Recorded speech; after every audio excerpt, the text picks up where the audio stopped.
Manifesto दिया है 5 न्याय और 25 गारंटी, तो कहने के लिए हमारे पास है भी हमारी गारंटी होगी और ये हमारे 25 जो है एक के बाद एक गारंटी किसान के लिए, महिलाओं के लिए, मजदूरों के लिए, सबके लिए है।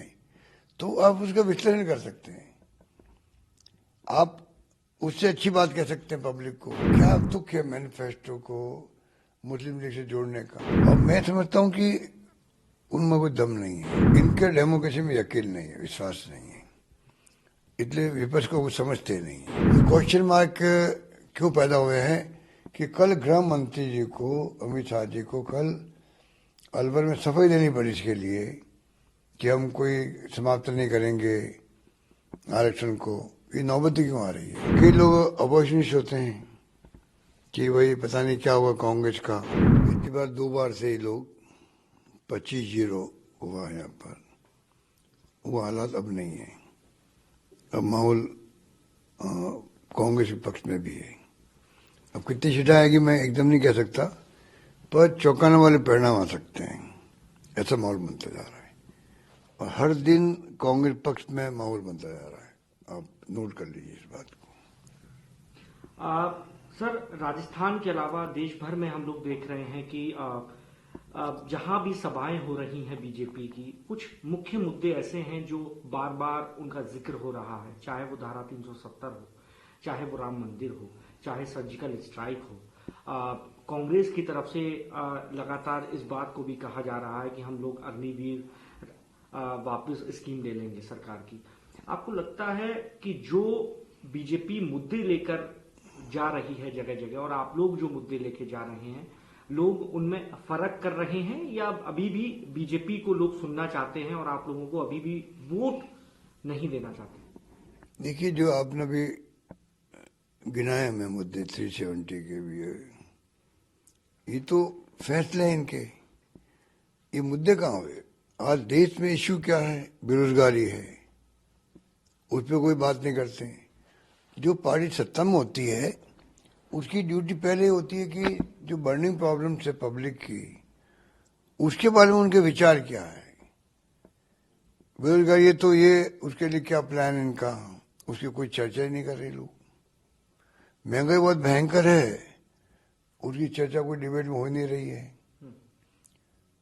राहुल गांधी बोलते हैं या कांग्रेस वाले बोलते हैं या इंडिया गठबंधन वाले बोलते हैं, अगर वो कहते हैं कि जो भारत जोड़ो यात्रा के बाद में जो फीडबैक मिला है उसके आधार पर हमने जो मैनिफेस्टो दिया है 5 न्याय और 25 गारंटी, तो कहने के लिए हमारे पास है भी हमारी गारंटी होगी और ये हमारे 25 जो है एक के बाद एक गारंटी किसान के लिए, महिलाओं के लिए, मजदूरों के लिए, सबके लिए है। तो आप उसका विश्लेषण कर सकते हैं, आप उससे अच्छी बात कह सकते हैं पब्लिक को। उस पर नहीं जाएंगे और मैनिफेस्टो मुस्लिम लीग की तरह है।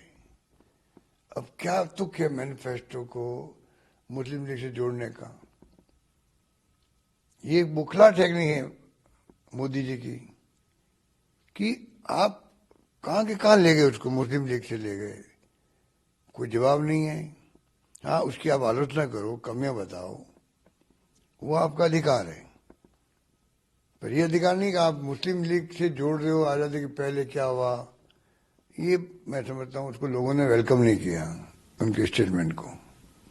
कांग्रेस का न्याय पत्र और बीजेपी का संकल्प पत्र, 5 करोड़ घर देने का वादा, 2029 तक राशन देने का वादा जारी रहेगा, दोनों में कितना फर्क देखते हैं? आपको लगता है कि कांग्रेस पार्टी को जो आज बीजेपी का जो मैनिफेस्टो जारी हुआ है उसमें कुछ चीज आपको बेहतर लगी जो आपके मैनिफेस्टो में होना चाहिए था? आपको कहीं नजर आया इस तरीके का? देखिए, वैसे तो मैंने पूरा मैनिफेस्टो पढ़ा नहीं उनका, इसलिए मैं ऑथोरिटी से नहीं कह सकता, पर क्रेडिबिलिटी के सवाल है। देखो, तो 14 के अंदर जो प्रधानमंत्री बनने जा रहे थे, उस वक्त में जो माहौल था देश के अंदर, जो वादे किए गए थे, काला धन लाएंगे, बड़ा इश्यू बन गया था। स्विस बैंकों में अरबों खरबों रुपए पड़े हैं, 15 लाख रुपए खाते में आ जाएंगे, बाद में का जुमला है, 2 करोड़ नौकरी दे देंगे, फिर तो वो लोकपाल आ गया, अच्छे दिन आ गए।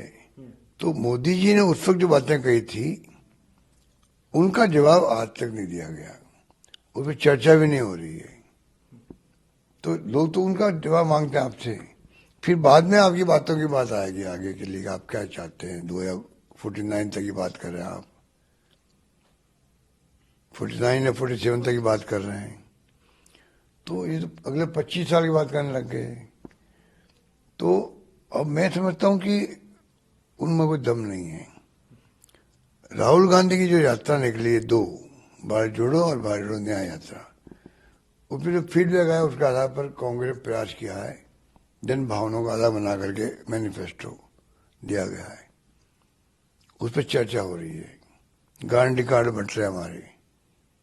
तो मेरा मानना है कि अगर देखें हम तो हमारे पास कहने के लिए बहुत कुछ है, विपक्ष में होते हुए भी। वो सत्ता पक्ष में है, वो तो और भी उनके बारे में पूरा फीडबैक रहता है, देश की क्या क्या समस्याएं हैं। जो घोषणा वो कर रहे हैं तो बहुत पहले की है, घर बनाने की बात हो या किसानों को दे रहे हैं आप, वो तो सबको मालूम है। सर, सीए के तहत लोगों को नागरिकता दी जाएगी, यूसीसी देश भर में लागू किया जाएगा, वन नेशन वन इलेक्शन एक बहुत बड़ा इशू है सर। ये तमाम बातें जो हैं बीजेपी मैनिफेस्टो में आज रही। आप लोग, हालांकि कांग्रेस पार्टी इन मुद्दों को छूने से कतराती है, लेकिन बीजेपी अपने मैनिफेस्टो में इनको रख रही है। आपको लगता है कि यही स्ट्रांग बीजेपी के फैसले हैं जिसकी वजह से बीजेपी को वोट मिल रहा है और कांग्रेस पार्टी को उस तरीके से लोग देख नहीं पा रहे हैं फैसलों के मद्देनजर, या आपको कहीं इसमें कमी नजर आ रही है? नहीं, मेरा मानना है कि इनके डेमोक्रेसी में यकीन नहीं है, विश्वास नहीं है, इसलिए विपक्ष को वो समझते नहीं है। विपक्ष की संख्या कम हो ज्यादा हो अलग बात है, अगर एक तरफा ही बात करनी है आपको सत्ता में बने रहने के लिए तो अलग बात है, वरना आप डिबेट क्यों होती है हाउस के अंदर। आपको मेजोरिटी, आप हर बिल पास करवा सकते हो संख्या के आधार पर, तब भी हर बिल पे डिबेट होती है। क्यों होती है? क्योंकि विपक्ष की भी राय आ जाए उसके अंदर। ये डेमोक्रेसी का मूल है, उसको ये लोग खत्म कर रहे हैं।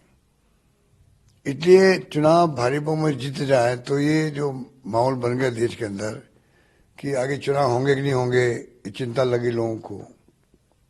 संविधान का क्या होगा, बदल देंगे क्या, आरक्षण खत्म हो जाएगा क्या, ये क्वेश्चन मार्क क्यों पैदा हुए हैं कि कल गृह मंत्री जी को, अमित शाह जी को कल अलवर में सफाई देनी पड़ी इसके लिए कि हम कोई समाप्त नहीं करेंगे आरक्षण को। ये नौबत क्यों आ रही है? सर, प्रधानमंत्री, आप लोग क्योंकि जिस तरीके से लोगों तक अपनी न्याय पत्र की बात कर रहे हैं, प्रधानमंत्री आपके न्याय पत्र को लेकर कहते हैं कि इस तरीके के अनाउंसमेंट कांग्रेस पार्टी कर रही है जिसपे खुद कांग्रेस के नेता जो है वो हंस रहे हैं, इस तरीके के स्ट्रॉन्ग शब्दों का इस्तेमाल कर रहे हैं। आपको अगर मैं ये कहूँ कि बीजेपी वाले बहुत हंस रहे हैं इनके कार्यप्रणालियों को लेकर के, इनके फैसलों को लेकर के, बहुत अनरेस्ट है बीजेपी के अंदर, आरएसएस के अंदर भी है, तो इससे क्या, मेरा व्यूज है, मेरे पास फीडबैक आया है, कोई एक दो लोगों ने कमेंट कर दिए होंगे मान लीजिए, और उसके आधार पर कमेंट कर दिया होगा इन लोगों ने। इनको हम लोग ज्यादा गंभीरता से नहीं लेते हैं।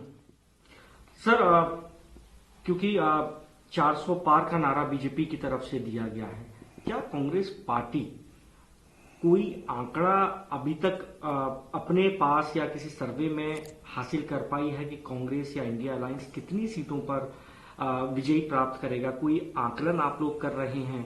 क्योंकि बीजेपी तो खुलकर 400 पार का नारा दे रही, लेकिन कांग्रेस या कोई भी इंडिया अलायंस का नेता अपनी तरफ से कोई आंकड़ा जनता के बीच में नहीं रख पाया कि हम इतनी सीटों पर विजयी प्राप्त होंगे। कहीं ना कहीं इनसिक्योरिटी है इंडिया अलायंस में या कांग्रेस पार्टी के अंदर? देखिए, ये जुमलाबाजी होती है चुनाव के अंदर लोगों को भ्रमित करने के लिए। ये पहले मैंने देखा, मेरा अनुभव कहता है कि मैं गुजरात का इंचार्ज था, तो अमित शाह जी उस वक्त में कई बार बोल चुके थे कि मिशन 150 और 97 पे आके रुक गए। तो ये कहना बड़ा आसान, अगली बार 400 पार। 400 पार तो छोड़िए, हालात जो बनते जा रहे हैं उसमें आश्चर्य की बात नहीं कि परिणाम चौंकाने वाले आएंगे, तब मैं कह सकता हूँ। अब किस हद तक इसको चौंकाएंगे वो टाइम बताएगा। पार्टी के तमाम प्रवक्ता हैं जो एक एक कर जो है बीजेपी में शामिल हो रहे हैं और इस बात पर भी वो लोग कह रहे हैं कि कांग्रेस के अंदर हमारी बात नहीं सुनी गई, कांग्रेस पार्टी की कोई विजन नहीं है, इस तरीके की बातें कही। आप किस तरीके से इस सबको देख रहे हैं? देखिए, एक तो कारण वही है ईडी, इनकम टैक्स, सीबीआई, जो वॉशिंग मशीन लगी हुई इनके यहाँ पर, उसको एक्सप्लेन करने की जरूरत नहीं मुझे। अजीत पवार जी इसके सबसे बड़े उदाहरण हैं। मोदी जी ने क्या कहा उनके बारे में, वो वित्त मंत्री और डिप्टी सीएम बन गए, एनसीपी, तो इसलिए वो एक्सप्लेन मैं क्या करूं।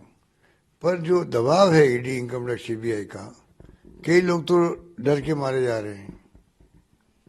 कई लोग अपोजिशनिस्ट होते हैं कि भाई पता नहीं क्या हुआ कांग्रेस का।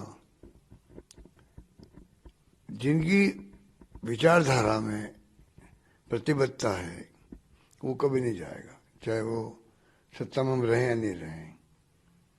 हमारी नीति है, हमारे कार्यक्रम, हमारे सिद्धांत जो है गांधी जी के वक्त के, उसका मुकाबला कोई नहीं कर सकता।